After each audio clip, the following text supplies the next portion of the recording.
Welcome to, well, I guess the end of day one basic training.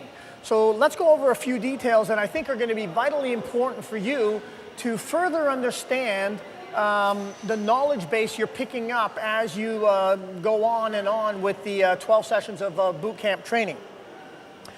Basic training, that is, in boot camp. So today we went over the air squat. So you'll notice when you're looking at the air squat, a couple of things that I want you to pay particular attention to is that you're keeping the weight in your heels. The first movement you're doing is you're really pushing your hip out, that is sticking your ass out as far as you can, going down, keeping the weight on your heels.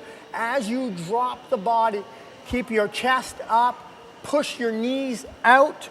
All of these are vitally important to ensure that you have correct form. Now, this is the type of an exercise that you can certainly review on your own anywhere you are, as it is a fundamental exercise to so many of the lifts you're eventually going to be learning.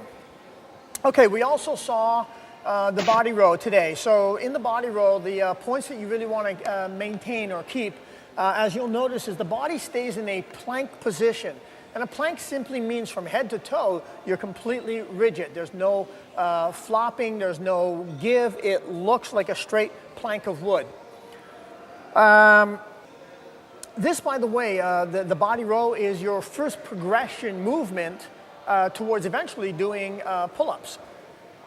And we also visited the push-up. And one of the things you'll notice with the push-up is similar to the body row, it also maintains a plank position throughout the range of motion. Your shoulders, in order for the push-up to be legit, your shoulders have to drop lower than your elbows. So that range of motion is really important. And further, it's really important for you to remember this. Push-ups on your knees is just not acceptable for anybody. That is going down. So start in a plank position. You're stronger going down than you are coming up. So make sure that your shoulders drop lower than your elbows. That's cool. And if you can't come up in the plank position, it is permissible at that stage, of course, to come up on your knees, but then return to a plank position before you go back down. Okay, so those are the exercises covered in today's basic training for boot camp. And then you had your daily exercise prescription. And you'll notice that today's daily exercise prescription, being the first one, was actually measured for time. And that becomes vitally important as we are going to revisit the exercise prescription on the 12th day of boot camp training, basic training for boot camp. And the reason for that is we really want to show you how within as little as 12 sessions in basic training, how much you're going to really dramatically improve in your conditioning. All right, so here I want to throw in a little tip that you're going to need in order to help you progress quicker towards your goals. And let's just start with a food tip on breakfast, all right? So for breakfast, what I'd like you to do is I don't want you to dramatically change everything that you do because you're going to learn all that you need to know in the nutrition classes with Joanne. If you haven't already scheduled that into your routine, please know that that is available to you, and look at the class schedule, because depending on which location you're doing your basic training at, Joanne gives at least one class, if not more, at various locations. Make sure you get in on this because you definitely want to understand as much as you can about nutrition. My food tip for you is going to be this. Try to avoid this week. Try to start avoiding foods that have a food label on it, because believe it or not, you see anything with a label like this, that's because it's actually not food. Sounds a little weird at first when you hear about it, but anything that has a food label on it has it to try and convince you that it's actually food. And if you stop and think about that, you'll start to see how right that is. Think about foods that we know are actually foods. Think of any fruit. You'll never see a food label on that. Think of fish, meat, poultry, no food labels. Vegetables, no food labels. Nuts and seeds, hey, no food labels. And the reason for that is these are foods. Once you start seeing labels on it, it's because it's been messed with. And once it's been processed, the reality is it's just not the ideal thing for you, no matter how much marketing there is behind it.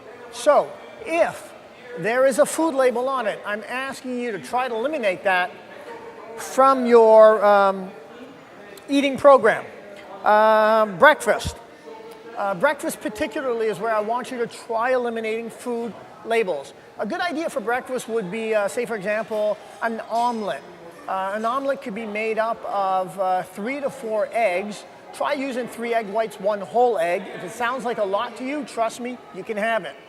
3 egg whites, 1 whole egg. Throw in an array of mixed vegetables and have an apple with that. Don't forget water, so vitally important. Drink until you are peeing like a racehorse. Just drink. All right, that's it. The last thing I want you to get, you got to do this right away, and that is take pictures. What I would like you to do is take a before and after picture. The after picture will be any time down the road, that's fine. But for now, I want you to take before pictures. Your before pictures will look like a full frontal, just standing. The more naked you are, don't go naked. I've seen people do that, it's not pretty. But the more naked you are, the better. So full frontal shots, and then I would like to have a perfect profile shot of you. And you can keep this for your own, that's fine. But if your transformation becomes as dramatically impressive as we have seen commonly happen with our clients, then you too might be more than thrilled to share that transformation with others to help motivate them. Last thing I'm going to give you is a stretch that I would love to see you do over the course of the next 2 days before you come in for your next basic training session. And so here's what we're going to do. The hip flexor muscle that you'll find right in your hip flex, commonly a very tight muscle, and here's what I'd like to see you do. You're probably going to want to use a mat for your knee, and I'd like you to get your foot up against the wall, your knee pretty darn close to the wall, and then bring out the opposite foot. Try to get as upright as you can with your upper torso, and then push your knee forward. So you're really trying to push the hip forward to really get that hip flexor. And trust me when I tell you, no matter how comfortable I seem talking to you right now, this is hurting like a mutter. A mutter. It really does hurt. And that sadly is the truth, because it's a very common area of the body which will be tight.